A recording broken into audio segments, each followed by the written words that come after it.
북한이 축포를 쐈습니다. 예. 저 유일하게 축포라고 말씀하시네요. 예. 이것은 이제 아름다운 한반도 남북 평화 화합을 위한 축포로서 일본이 숟가락 얹으려고 행위를 차단하는 그런 축포로서의 큰 의미가 있다라고 생각을 하고 있는데 굉장히 위험한 사안으로 이거를 만들기 위해서 우리 언론들이 애를 쓰더라고요. 먼저 기사를 보고 팩트를 한번 확인해 보겠습니다. 네, 북한이 오늘 오전 도계상으로 탄도미사일을 발사했습니다. 지난 18일에는 ICBM 화성 15형을 발사했는데요. 군 당국은 북한이 발사한 탄도미사일의 자세한 재원을 분석 중이라고 합니다. 자, 요건 오늘 오전에 쏜 겁니다. 네. 제가 얘기하는 거는 18일 날 쐈던 화성 15. 대륙간 탄도미사일. 요거를 생각을 하셔야 돼요. 화성 17형이라고 얘기를 하더라고요. 근데 이게 15의 개조형이라고 얘기를 하는 게 얘가 고각이 4,500km로 올라갔어요. 4,800km까지 올라갔다 그래요. 그러면 이게 14,000km를 날아갈 수 있다는 겁니다. 계산상으로. 그렇죠. 사실상 미국 본토 전역이 안에 여기서 들어가는 쓰면 거죠. 우크라이나가 바로 직격이 가능한 네.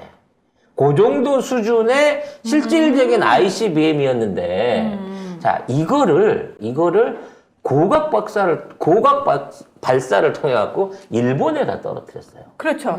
그러니까 일본 애들이 이게 발사되고 하늘에서 찍었어. 미사일이 떨어지는 거를 사실상 일본 그 서부 해안에 있는 거의 모든 주민들이 본 거야. 또 저기 오후 5시쯤 쐈기 때문에 이게 너무 깜깜해서도 안 보이고 너무 어두워서도 안 보이는데 딱 보이기 좋은 그 시점에 그 미사일을 그렇게 쏴서 보여준 거죠. 불덩어리가 좀 내려오는. 사실 이게 이게 이 밑으로 내려오고 있는 걸 뭐 비행기가 떠서 찍었다 어쩌다 하는데 저게 도쿄로 떨어질지 오사카로 떨어질지 모르지. 일본을 넘어갈지 그거 지켜보고 있는 주민들은 살벌한 거예요. 공포심인 거예요. 그러니까 북한이 가지고 논 거지. 그렇지. 일본은. 그래서 거기에다 딱 떨어뜨리는 순간 일본은 할 수 있는 게 아무것도 없는 거야. 당연하지. 뭘 할 건데?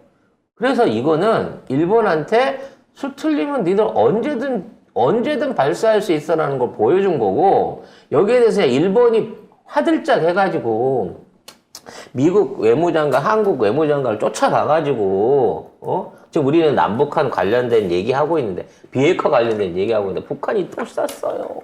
쟤 좀 어떻게 해줘요. 그러는데 아무런 규탄 성명이나 안보리 이사회 회비 등등의 그 반응이 없어요. 미국과 한국이 동시에.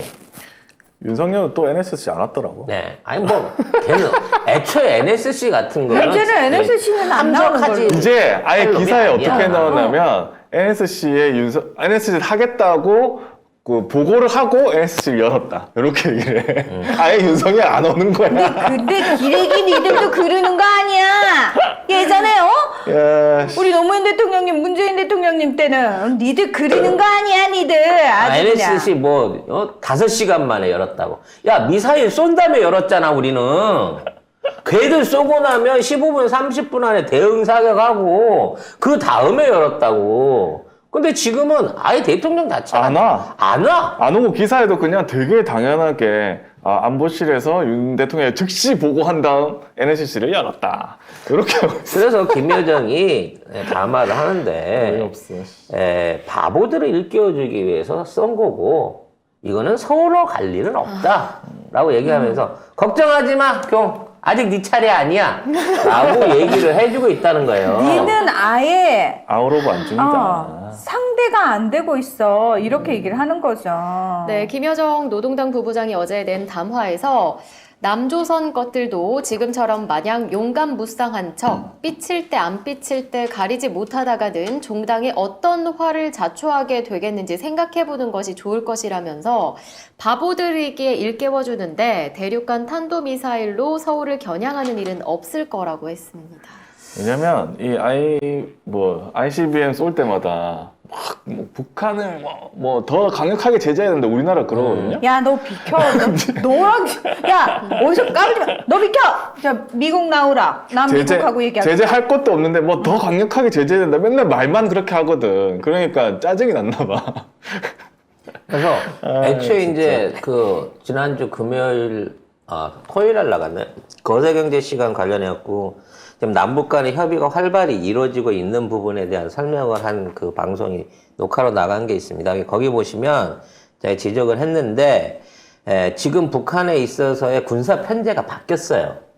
그래서 이 미사일 사령부, 우리로 말하면 옛날로 말하면 국방부 중에 이제 미사일 전략사령부를 승격시켜가지고 북한도 김정은 국무위원장의 단독으로 관리할 수 있는 부서로 이걸 변경을 시켰습니다.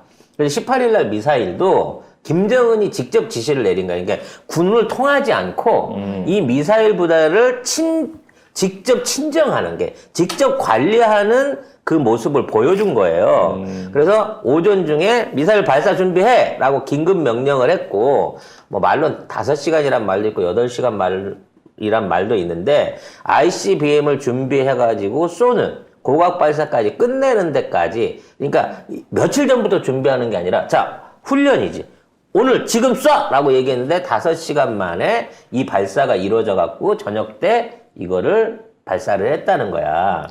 그러니까 이건 뭐냐면 그동안 군에 소속돼 있었던 미사일의 통제권을 김정은이 확보를 했고, 김정은은 이게 자신 직속으로 있는 상무위원회 안에다가 이걸 묶어놨기 때문에 앞으로 이 핵 군축에 대한 모든 협상 권한을 군부랑 합의할 필요 없이 김정은이 직접 통제할 수 있는 권한을 획득했다는 거고, 이걸 배경으로 해서 미사일을 더 확대할지 감소할지 아니면 이걸 갖다가 폐기할지에 대한 것도 김정은이 할 수 있다라는 걸 확인시켜 준 거예요. 그러니까 김여정 부부장이 그 ICBM에 대한 남측의 분석과 보도에 대해서 뭐라고 얘기를 했냐면, 매사에 바보들이 생각하고 노는 꼴은 영락없이 세간의 웃음을 자아낸다. 그러니까 지금 상당히 시간 지연됐다라는 이 분석에 대해서 당일 발령된 명령은 오전 중 발사장 주변을 철저히 봉쇄하고 인원과 기타 장비들을 대피시키며 안전대책을 강구한 후 오후 시간 중 유리하고 적중한 순간을 판단하여 기습적으로 발사했다. 일기 조건에 따르는 시정거리와 공중정찰에 동원된 적 정찰기 7대가 다 내려앉은 3시 30분부터 7시 45분 사이의 시간을 골라서 군사행동을 취한 거다. 그러니까 다시 말해서 우리 영공이나 우리 영해에서 피해 안 가도록 정리 다 끝난 다음에 그리고 우리 발사했다라는 얘기인 거고요. 그러니까 미군의 행동 성격에 달려 있는 거지 남한이고 뭐고 니들 비키라 이거예요.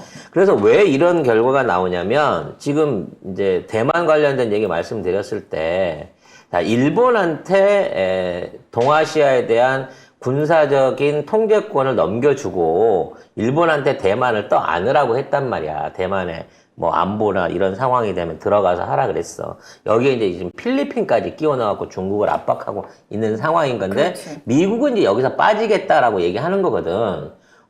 지금 있는 북한 입장에서는 만일 미군이 직접적인 개입 안 하고 일본군이 갖고 있는 전력을 기본으로 해갖고 만일에 동아시아에서 군사 경쟁이 이루어지게 된다고 치면 핵무장을 하고 있는 북한 입장에서는 일본을 마음대로 짓밟아 버릴 수 있는 기회가 생기는 거예요, 대략. 왜? 대만을 돕기 위해서 중국이랑 전쟁을 한다고 하는데 중간에 껴있는 한반도에 뭐가 떨어질 줄 알아. 우리 머리 위로 지금 미사일들이 날아다닌다는 얘기인데. 그러니까 그런 부분을 생각했을 때 이제부터 일본한테 경고를 주는 거예요. 그래서 태평양 전체를 사격장으로 활용하겠다는 얘기를 했어. 태평양 너머까지는 안 가겠다는 거야. 그건 나중에 가서 볼 일이고 미국이랑 안 돼갖고 전쟁을 할 때 볼 일이고, 물론 미국이랑 전쟁에서 이길 수는 없겠지만 상책은 낼 수 있다는 거 같이 죽는 보여주는 거지. 근데 그 이전에 일본만큼은 까불면 우리는 언제든지 니들 죽여버릴 수 있어. 미국도 니들 편은 안 들어줘라는 거를 이번에 보여준 거예요. 지금 그래서 남북 관련해갖고 뭔가 물밑으로 지금 경제 교류가 활발하게 이루어지고 있단 말이에요. 그냥 단순한 지원이 아니라 남북 합동으로 이 현재 있는 휴전선 인근 모든 접경 지역에 경제 특구를 지을 수 있는 법안이 지금 상정돼 갖고 표결을 기다리고 있단 말이야. 이게 이루어지게 되면 남북 합동공단 생기는 거, 개성공단 재개되는 거, 이게 순식간에 일어납니다. 미사일을 오늘 오전에 쐈는데 오늘도 대북주가 오르고 있어요. 이미 소식을 알고 있는 사람들은 이미 그에 대한 일종의 사전 신호를 받은 거고, 지금 이 미사일에 대해서 우리 정부가 규탄 성명을 못 내는 이유도 미국이 입을 닫으라고 한 거야. 지금 박진하고 토니 블링컨하고 일본 외무장관이 같이 있잖아. 같이 있는데도 불구하고 ICBM을 쐈는데도 찍소리를 안 한단 말이야. 미국도 한국도. 그건 뭐냐? 이미 그와 상관없이 그보다 더 중요한 계획과 준비가 진행 중에 있다고 해야 돼요. 진행 중에 있다는 점을 우리가 생각을 해야 된다는 거예요. 뭐 보도를 보니까 최근 나온 보도는 북한 ICBM에 대해서 강력히 구탄한다. 한미일 긴급회동했다. 이런 보도가 그래서 있습니다. 그 보도는 일본이 낸 겁니다. 일본은 한미일 외무부 장관이 만났다는 것만으로도 매우 만족하고 있고 자국 언론에 설명을 하는 거예요. 우리 F-16, 일본 F-16이 떠가지고 미사일 떨어지는 걸 촬영했다. 안심하라 라고 얘기를 하고 있어요. 미사일 떨어지는 거를 촬영하면 요격은 할 수 있대? 어디로 가는지는 안 돼? 모르지. 발사 시점 자체를 몰라가지고 한국한테 빨리 지소미아 복원해갖고 그 탄도미사일 관련된 정보를 달라고 날린 거예요. 지금 북한이 동해안에서 미사일을 쏘면 우리 세종대왕 함의 이지스함이 이거를 보고 찾아낼 수 있어요. 근데 지금처럼 육상에서 저거 쏘잖아요? 죽었다 깨어나도 알 방법이 없어, 일본은. 그러니까 일본 자위다가 예를 들어 우리나라의 해상 기동훈련을 하기 위해서 지금 뻔질나게 들어지면 여러분이 잘 모르셔서 그렇지 지금 거의 북한 공해상 수역까지 일본 배들이 들어와 갖고 이 탐지 연습을 하고 있어요. 그러니까 해안 쪽에서 안 쏘는 거야, 북한도. 다 지금 서쪽 내륙 쪽으로 들어가고 저 안에서 쏴요. 원래 저기서 쏘면 발사 실패하면 자기들 땅에 떨어지잖아. 그러네. 그렇기 때문에 저쪽에서 원래 잘 안 쐈거든. 근데 일본 배들이 자꾸 들어와가지고 관측을 하네, 요격을 하네, 이지랄을 하니까 발사를 전부 다 이 서쪽으로 옮겨버린 거예요. 그래서 저기서 발사할 수 있는 거는 진짜 우리가 육상으로 하거나 서해안 쪽에서 그걸 관측을 할 수 있는 그 기지밖에 없습니다. 저걸 보기 위해서는. 그 기지가 바로 백령도에 있는 거예요. 서해 5도 쪽에 있는 거예요. 그래서 여기에 대한 정보를 주지 않으면 일본은 북한의 발사 각도 내지 방향을 전혀 알 수가 없습니다. 근데 그거를 달라고 우리한테 자꾸 지소미아 요구를 하는데 아직까지 진행이 잘 안 되고 있죠. 뭐 여러 가지로 생각해 볼 때 지금 김정은은 군부에서 이제 미사일 협상에 대한 권한을 완전히 떼냈고 이걸 가지고 미국하고 모종의 거래를 완성시킨 것으로 보입니다. 그래서 이미 이제 계약금이 들어가고 있는 단계라고 봐야 될 거예요. 그래서 뒤늦게 지금 전에도 말씀드렸는데 5만 명에 대한 5만 가족의 이산 가족 상복을 위한 300만 원씩의 지원, 5만 곱하기 300만 원이죠. 1,500억 정도 될 거예요. 그럼 딱 1억 달러거든요. 네. 이 정도가 이미 이제 계약금으로 우리 정부를 통해서 지급된다고 보시면 되는 거야, 이제. 근데 뭐 지금 일단 민간단체 이산가족 상봉 신청을 불허하기는 했습니다. 일단은. 뭐 불호에 대한 부분은 저쪽 단체가 우리가 한 번도 들어본 적이 없는 단체예요. 유령 단체라고 네. 뭐 이산가족을 그동안 쭉 이어오던 단체가 아닌 단체에서 초청장이 왔고 그래서 이제 우리 쪽에서 가긴 가서 협의를 보는데 이게 또 이제 돈 뜯기는 거 아닌가? 라는 의심을 할 수 있는 부분이 있는데 그거는 뭔가 이제 우리 정부 측에서 나중에 공적으로 관여를 하기 시작하니까 왜냐면 300만 원씩 주겠다는 거 약속을 했거든요. 이 정부가. 그러니까 그에 대한 협약이 진행되고 있고 그게 진행되면 뭐 농업 지원부터 시작해갖고 바이오 의료품 지원 이런 것들이 한꺼번에 동시에 발표될 가능성이 있고 그렇게 되면 사실상 이제 한반도에서의 전쟁 위협이 이상한 우리가 생각하는 방법은 아니지만 한국의 수뇌부를 빼놓은 상태에서 북미 회담을 통해서 이루어질 수도 있겠다라는 부분을 이게 통일이 갑자기 온다는 말 있잖아요. 아니 근데 결국에는 우리나라가 통일에 아무런 역할도 못 하고. 바로 그렇게 됩니다. 어. 그래서 앞으로 북한에 투자되는 자본이라든지 그 공동 사업들 자체가 사실 미국 기업의 손으로 넘어가게 될 위험성이 있다라는 얘기가 있어요. 그러니까 우리 땅에서 북한이랑 개발 사업을 같이 하는데 그 사업에 우리나라 기업은 참여를 못하고 그러니까. 미국의 자본과 뭐 다른 북한의 자본이 결합한 상황에서 북한만 좋은 일을 시키는 그런 꼴이 될 수도 있다는 겁니다. 그렇지만 정신 바짝 차리지 않으면 네, 그렇게 눈탱이를 맞을 거고요. 물론 이제 그렇게 되기까지는 않으리라고 생각합니다만 우리나라에도 똑똑한 사람들이 있고 또 남북 통일을 하는 데 있어서 한국의 역할이 없을 수 없으니까요. 하지만 지금 이 정권이 이따위 식으로 나가게 되면 쉽게 말해 너무 많은 희생과 너무 많은 손해를 우리가 감수할 수도 있다는 점을 여러분들이 좀 아셔야 된다는 거죠. 결국 이 정권은 스스로 할 줄 아는 게 아무것도 없다는 거예요. 경은 안 된다.